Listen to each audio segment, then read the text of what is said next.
Welcome back to Twice Married Brother. I am your local friendly neighborhood Twice Married Brother on the line here. Thank you for joining us. And look, today we have a very, very special guest. The first two episodes I spent maybe close to an hour just talking and talking and talking. And when I look at it, I'm like, oh my God, am I talking too much? So for those of you who hung in there while I set up this whole deal with Twice Married Brother, what we're about, thank you for hanging with me, because now we're moving full steam ahead to real world applications with special guests, conversations that we hope will bless you. So today, you see how I started off with my cup overflows with blessing. See that? Hope y'all know that for yourselves, because that is a true statement, whether you believe it or not. Your cup overflows with blessing. And those who are watching this show, I'm sure, or listening, are surely looking for some great things in the area of love and marriage and dating. And that's what we're here for. And as I mentioned before, full disclosure, Twice Married Brother is here for the men, as a testimony and to give hope, to give brothers a positive outlook, to give them faith and power to move powerfully into the land of dating and eventually marriage. And that's why we're here. So I am married. This is my third marriage. And today I have with me a person who was very near and dear to me, who kind of knows exactly what makes me tick. She knows me very well. Right? As all wives should. So without further ado, let me give you a bit of a video montage. My wife and I, LaTanya Black Gilliard, we used to do something called Conversations with Carl and LaTanya. And sadly, we haven't done that too much lately, but this montage will give you a feel for kind of the dynamics and the dynamism of the Gilliard marital construct. And then I'll bring her on, and then she will, give her take on some things I'm going to ask her. Listen, I have not prepped her in any way. I tried to give her a little bit of prep, and she shoved me off. She told me that she's smart enough to follow what I'm saying. So, okay, well, I'm sure she is. She is smart enough. But all that to say, there's been no rehearsal. There's been no orchestration of our conversation today. And so get ready. So roll them. Let's go.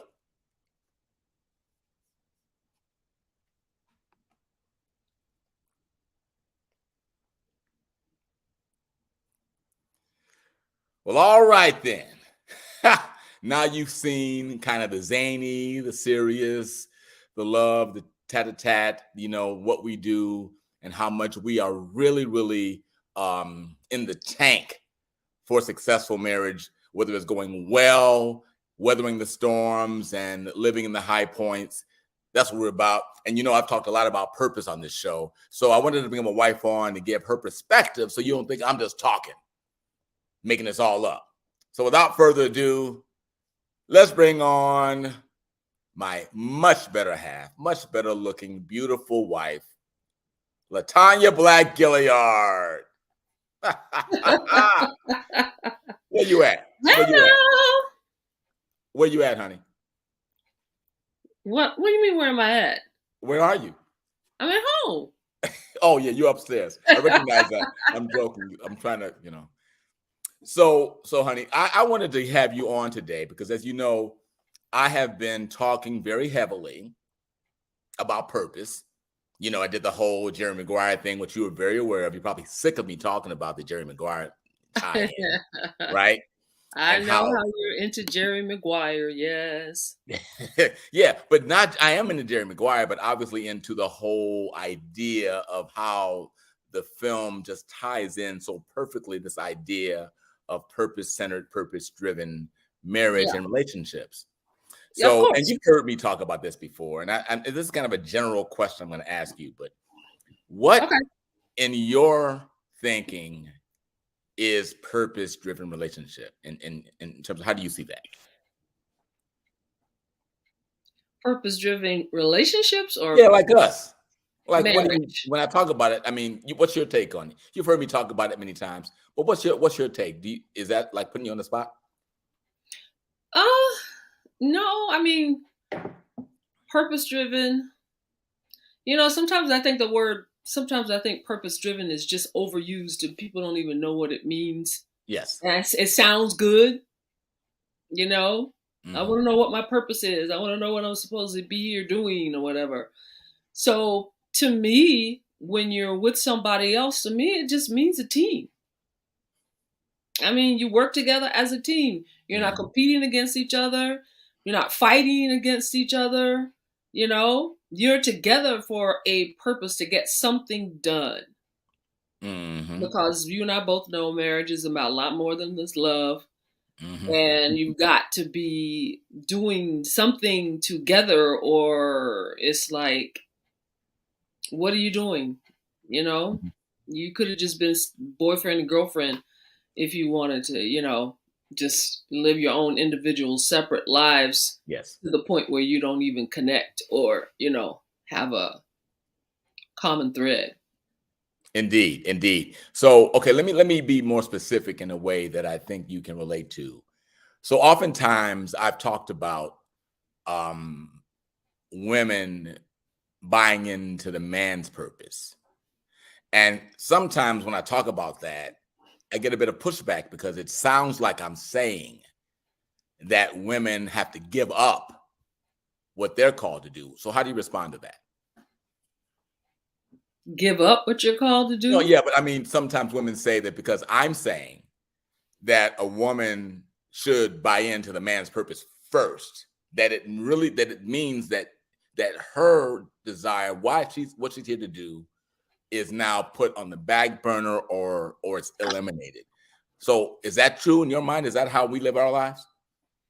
No, I think it all starts in the dating process Hmm. when hopefully this man is about something, got something going on, that he's passionate about, that you can get with, that you Hmm. can support, that you can even enhance and help make better. You definitely don't get rid of what you're doing because that's not authentic. You're Hmm. not living an authentic life if you just totally get rid of what you want to do, because that will lead to, um you'll be bitter, you'll be frustrated because you're not being yourself, you're not doing what you want to do. Yes. And yeah, no, that doesn't mean that at all. No. Yeah, yeah, I know that. It's like that I hear a lot of women when I say that, it sounds like they're subservient in some way, which is totally not the fact. But let me just flip it this way. So you just said that something he's excited about. Okay. But even more specific to that, it has to be something that he's excited about, but also something that you, like you said, that you see that you can help him with, and that you also can be excited about as well. Yeah. Right? Hmm. Can you want to comment on that at all? Or Yeah, I mean, that's exactly what I meant when I said that. You got to be able to, say like, oh, he's doing this, oh, that's fun, let's see, how can I help him with this, but you also see the potential in that man too, right? You see that it's something that can come to fruition and become bigger because of your help, right? Yeah, because if you don't help him be the best that he could be, you're both going to go down. Yeah. I mean, Yeah. you're both on the same airplane. So if he doesn't hold up his end of the pilot ship, then you're both going to crash. So, no, you just got to be, it's like, and it's not that you're his co pilot, No. but hopefully you, as a woman, you have something that you're passionate about too. Hmm. And selfishly, you should be able to see where he can probably help you Hmm. just by being himself, pretty much. Hmm. Because women, see, the feminine, we are creators. You are providers. And we should be able to know ourselves enough to help create a better environment for whatever you're doing, whatever the man's doing. Yes. That's Yes. it. I mean, we should be able to, help it be, even if it's just creating a home space that, when he comes home, he's just not extra stressed, not pulled in another direction where, it takes him off of his focus so much. Because, Hmm. home life can be crazy, but we don't need to add to the craziness. Oh, amen to that. Amen to that. I just had a moment just then. It was a, what you call it, more, PTSD when you said that, because it's so key, and it also goes to the idea that how differently we're made, Hmm. men and women, and Yes. how different things, we need different things. And I have to say publicly how much I appreciate you, because here we are in Atlanta, Georgia. How did we get here? Right? You Ooh, know, long story. we don't get to the story, but what I'm saying is that that was an idea that I first introduced, and you didn't seem to be on board with it. But all of a sudden, you came on board, and here we are. So it's almost like this synchronicity between us, that I introduced an idea that isn't very popular, but you weren't totally turned off by it, and you kind of bought into it. And I think when these things happen, even though they're tough moves, it Yeah. can't help but succeed, because, as you said, we're on the same team, and we are totally faith walkers on this deal, but we're Yeah. together on this deal, right? Yeah. And I think it helps. See, the big thing is, as a wife, as a partner, um, you have to see how this is going to benefit. But as an individual, I'm going to have to see, how be honest with you have to be honest with yourself, Right. Hmm. even if it means a difference of opinion. So as you notice, I said, let's take a trip. Right. Let's take a trip there and let me see. Let me feel. And if I didn't feel it, I probably would have beat you down on it. Like, no, no, no. I'm giving you 50 million reasons why, I didn't want to go. Um, but thank goodness, when I got here, I just started to see a bigger picture unfold, you Hmm. know? Um, and I'm actually just grateful. And I think I started to see how it would be better here for you too. Hmm. So yeah. That's really interesting. See, this is what I'm talking about. Now, um, I have been married. This is my third marriage, as my audience knows, because I've talked about it before. Hmm. And it's no slam on any of the other ones, okay? But the fact that you saw that it would be better for me and for you in the role as my wife, to me, kind of gives credence to the idea of how men need to be tuned in to what they're doing. And the wife picks up on that, even when, you know, he's not feeling as confident some days, you know. Yeah. And so how do you see a role there? Because you know me, you know me, okay, and how you hey, Yep. watch them eyes. I see them eyes rolling, okay. Now, Well, hey. no, because I know how you're right. I know you. And I mean, most men, well, I don't want to just say men, because at one point we all have to deal with our confidence level. Mhm. But when you are like down on that confidence level, I have to be able to, well, now I've gotten to the point where I understand how to help get you up out of that. Even if you try to kick back on me, Mhm. now I know what that MO is for you. And then I know how it just doesn't serve you at all. Right, right, So right, I push past that. right. I push past all of your old programming, Yeah. because sometimes, you have to understand people get programmed into things that they've been through in the past. And a lot of times we just live in the past when it comes to us feeling like we're not doing our best. Yeah. All that comes from the past because you're comparing yourself to what you did back then. Right. And so that's just what I realize. It's a skill. This is a skill that a wife must have. It's a skill to be able to lift your husband up to a place where he doesn't even know what you're doing. He's just affected by it in a positive, uplifting, loving way. Right. Because it's not up to me to figure out the how everything is supposed to happen. I just know and I trust that everything's going to be fine. You see, because you have to be careful. Men, you have to be careful who you choose. That if both of you going to be scared, when the money gets funny and you don't know where anything's going to come from, if both of you are scared, you're going to drive each other crazy. Right. You know? Well, that's true. Yes, yeah.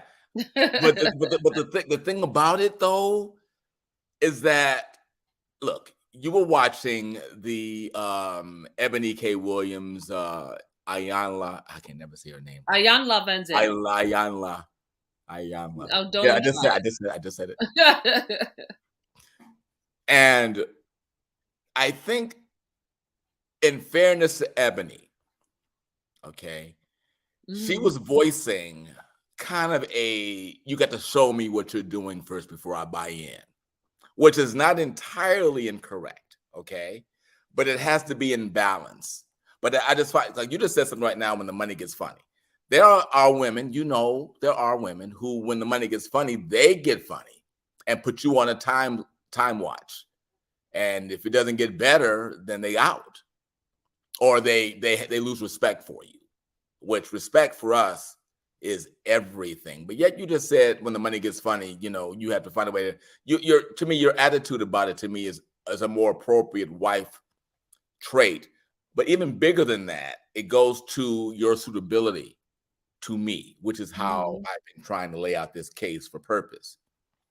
I'll tell this story and you can comment on it because you're going to remember this. So early in our dating stages, in 2014, I produced an event. It was a NAACP Theater Awards. It was not theater awards. It was a theater festival. Yeah. And for this particular event, when the NAACP came to me, I pitched an idea. They had in the past done new plays. People would come on and they would do these new plays. And I said, no, let's do an event that brings people together, and we focus on plays around town and do excerpts from those plays. And we had all these great people that were there who did this. I don't remember all the names, but there were some great plays there that we saw excerpts over. I think was it 2 days or one day? It was one day, wasn't it? I think it was just one. Yeah, it was one day. The weekend was 2 days, but my portion of it was it was just one day. Yeah. So you came to this. We were dating, and I didn't know where you were. You were just there. And you were downstairs in the dressing room. You were helping people with makeup and answering questions and running around and helping people. So, of course, I'm like 5 people that day. And so I come back there, and at least 2 people said to me, who is this woman who's doing this? Who is that woman? LaTanya. Who is she? One person, her name is Rhonda Mormon. I'm going to call her name out. He said, you might want to, consider her more closely. So look, again, this is all about me and my choices. I'm not talking about anybody, but I'm telling you, having been married before, okay, maybe one of them might have done something a little bit like that. The second one absolutely would not have done that. Yeah. Okay. So what were you thinking when you did that? I mean, what was that about? Well, you talk about suitability, because theater is, I don't think you're actually really know about how much I loved theater, Hmm. but this was something that I did, like as a producer back home in North Carolina. I just have an innate sense about me on how to make things run smoothly with people. So I just jumped into the things that you weren't going to think about because you Right. were busy. Like, weren't you hosting?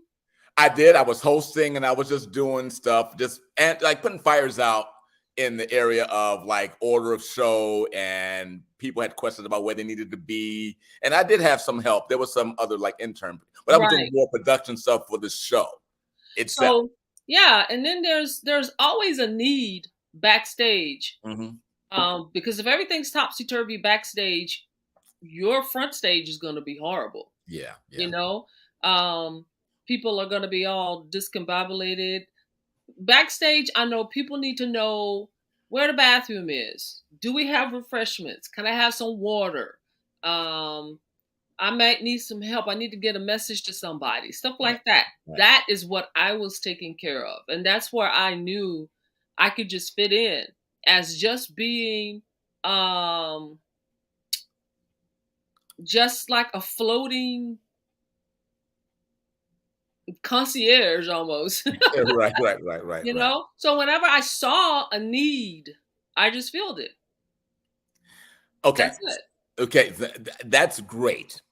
The fact that you're a theater person is great, and I get the connection there. The fact that you were a floating concierge, that's great. But you know But you what? were on stage, and it's like I know you wanted this thing to go smoothly. Right, Everybody does when you're right. doing something. And I knew there were some things that you hadn't thought of. Hmm. And most people, when you're doing that kind of stuff and you're hosting, you don't think of everything. Right. So I I just, forgot that I was hosting. I forgot all about that. I sure yeah, was. you were up front. You were on Right, stage, introducing people and stuff. So I just know that you can't think of everything.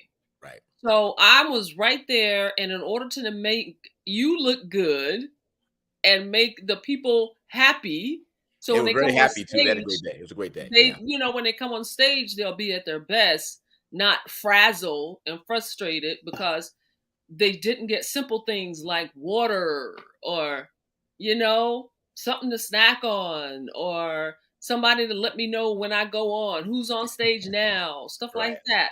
I was just filling in all those gaps and holes so that your show could run smoothly. Well, I think you're being humble. You know why? Because everything you're saying is true, but it's very rare in today's world and in our culture in America to be service oriented. True. Um, I even am. even if it is your area of expertise, right? Yeah. Right. So that's what I'm talking about. I'm talking about the service oriented part and your willingness without thinking about it to try to make me look good. Yeah. And that's the purpose part. Yeah. Because I didn't Because know those people. Yeah. right. You had a lot of people there that I did not know. I know, I I know. know them now. Right, right, right. Right, right. And that's something. And then to that point, it's funny. So we're gonna wind it up a little bit, but there's a couple of other things I want to bring up. So you say you know them now, and that's something that's hilarious. Brothers, let me tell you how you know you got a good woman. Okay. Here's my point, my opportunity to get this through. Um, when I have a very, very wide circle of friends. My mom says that that I have never lost a friend. It's not quite true, but I know what she's talking about, having her having known me for all 60 plus years of my life. So this is how you know you have a winner is when your friends embrace her. Now, I'm not trying to say that, it's about people accepting somebody who you know is right for you. But you know a red flag is when you have a woman at your side and nobody likes her. Uh, That's a red flag. I don't care what you say, okay? yeah, it is. Likewise, when you have someone who your friends are embracing, most of my female friends, in fact, there's a quick story. I'll digress for a second. There's a friend of mine who's a mutual friend of ours who told Latanya that one thing to look out for me is I have too many female friends. Right? right. And I did. Not so much anymore. I mean, I do, but I don't interact You with them. still do. I still do, but I don't interact with them like I used to. No, but that's the point is, I don't care how many female friends you got. It's that you're responsible for letting them know my place. And I think I do a good job at that. And I didn't have any problem with that. Yeah. So, but here's the point, though. Many of these female friends, some of my male friends, they like you better. They don't even like me anymore. I have to say, hey, here I am. I don't know about Hey, that. it's Carl. Hey, remember me? Hey, hey. Right? How do you feel about that? Is that something you've noticed too? Don't be shy. Don't be shy. I know. I mean, I know. I know. I will give myself credit for being a very kind person. Right. Yes. So it's hard to not connect with someone who's kind. That's true. And I will give myself, I know myself enough to know that I am kind. I know everybody's not going to like me, but I am a kind person. And yeah, a lot of your friends, I don't say they like me better, but they like me too. Okay. I think they like you better, but okay. You being modest again. I mean, it's not like I care, really. I get why they like you better because I know how I can be. I know that I'm a nice guy, but I can give them a little space. Yeah, you kind of rough around the edges sometimes. They probably have experienced that, and they're like, they like the sugar more than they like the salt. But see, that's what you're there for. You're there to bring the sugar out. Since we're married, you're the sugar for me. It's also my sugar. It's not just your sugar. We're together, right? Yep, that's true. So yeah, I think that's pretty amazing to me. So brothers, when you find that people don't like the woman you with, you should listen. I'm not trying to say that you need to be, because sometimes people will give you bad information. I get that. But when it's kind of a common thread, when I split from one of the wives, people came out the woodwork. I kid you not. Oh, I'm so glad you broke up. Oh my God. She said this on this day. She did this to me one time. I'm telling you, I could do not a book, but certainly a couple of pages of people who said to me how, and before I married her, I did get some warnings from people about the same things. No slam on her. She just was inappropriate for me. She's great with somebody else, but me. This is the point I'm getting at. This is not a slam on anybody. This is what I'm saying is brothers who are watching this, be very, very careful of your choices and don't make these choices without understanding who you are. And it's not just about a job. It's about who you are, which, spills over. In my case, I think it spills over for sure into what my business is. But sometimes it doesn't. It's your heart. Right? True. So, I'm going to talk about one more thing, honey, then we're done. Okay. Blended families. Oh. So, I'm going to brag some more about Latanya. She, okay, I don't know how to explain this. So both of us, this is our third marriage. Okay. Her second marriage produced children, right? Who are also my children as often as they let me be. Damn. But okay, they're all grown. But anyway, grown. On both of our sides, everybody's grown. Everybody's grown. That's true. But your baby is the baby. So, and she's my heart. So anyway, you also have, I guess, bonus kids from your ex-husband's side, right? Who you still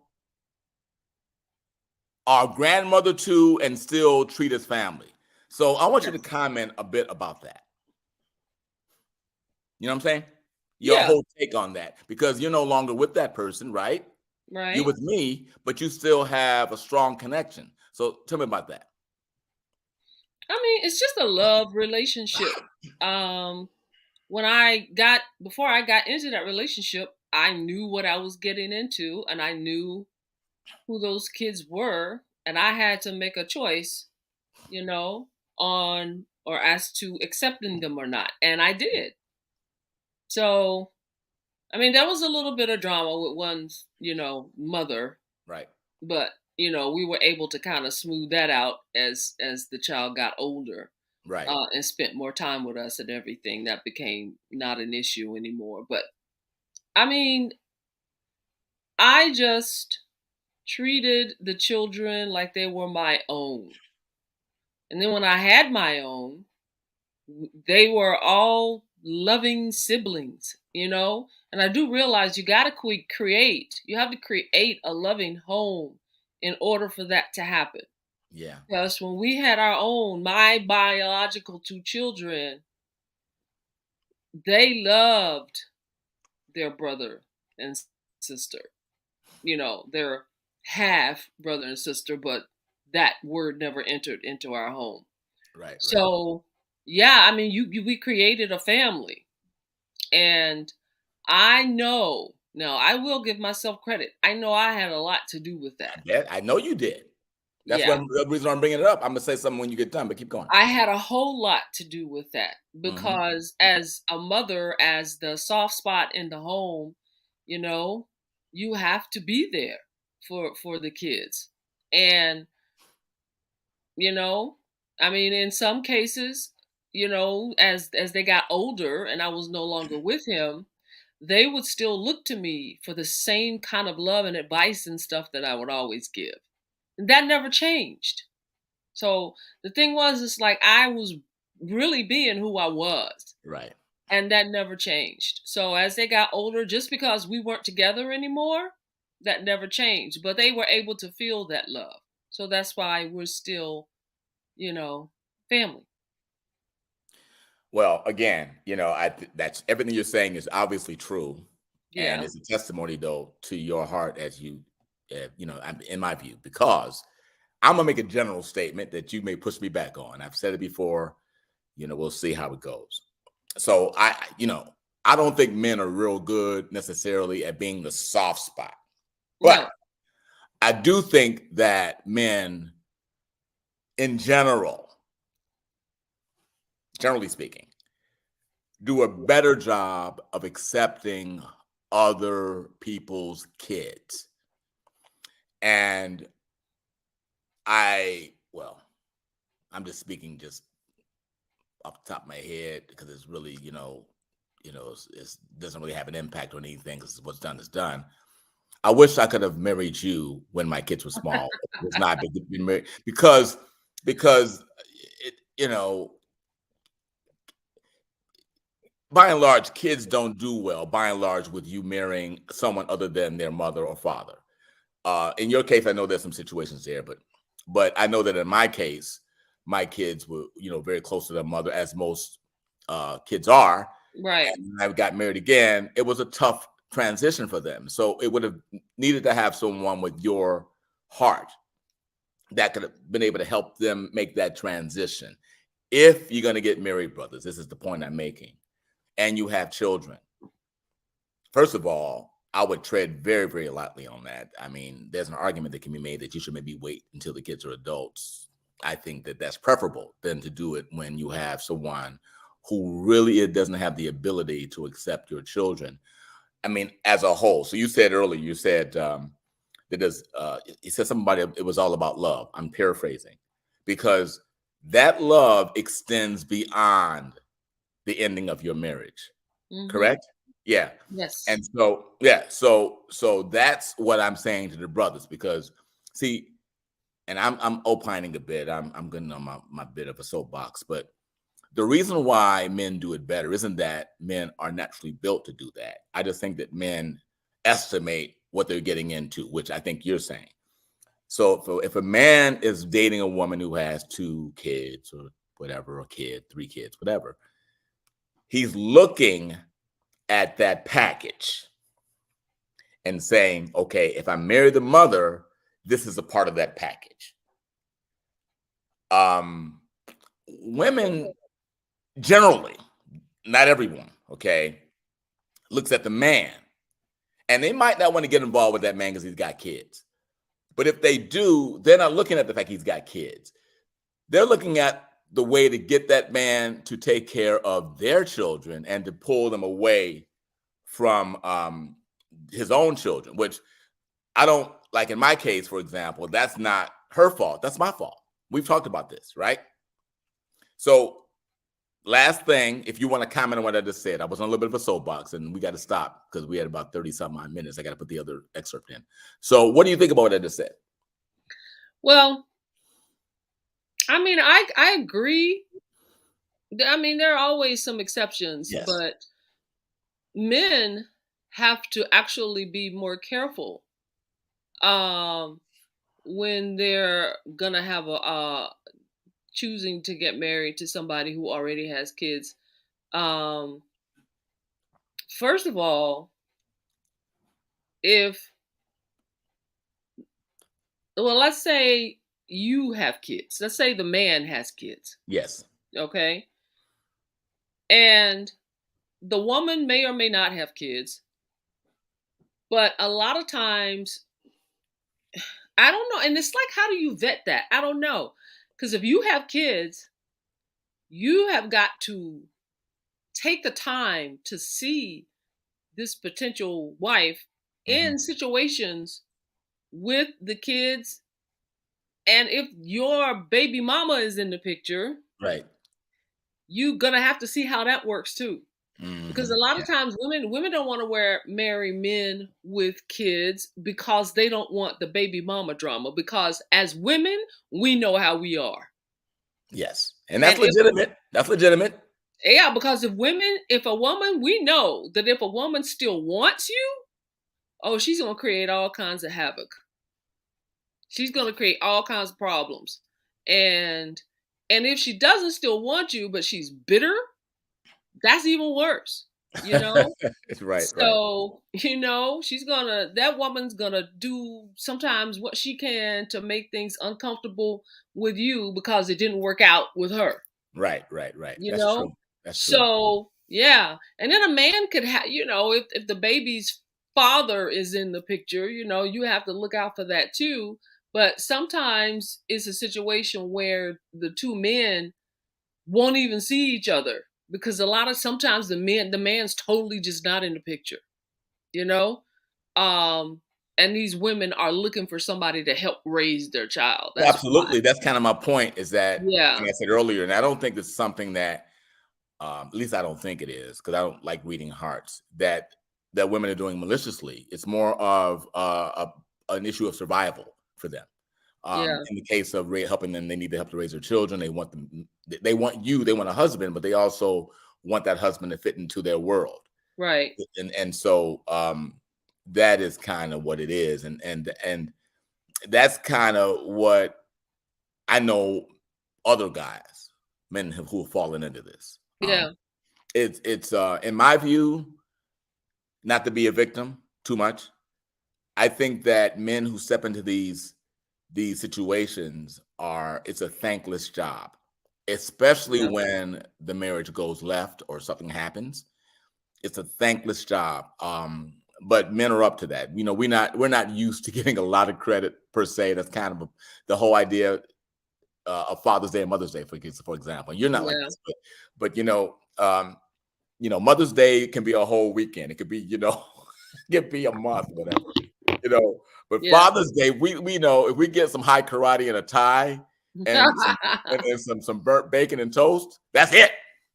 But we're cool with that because we bought in. We don't need that. You know what I'm saying?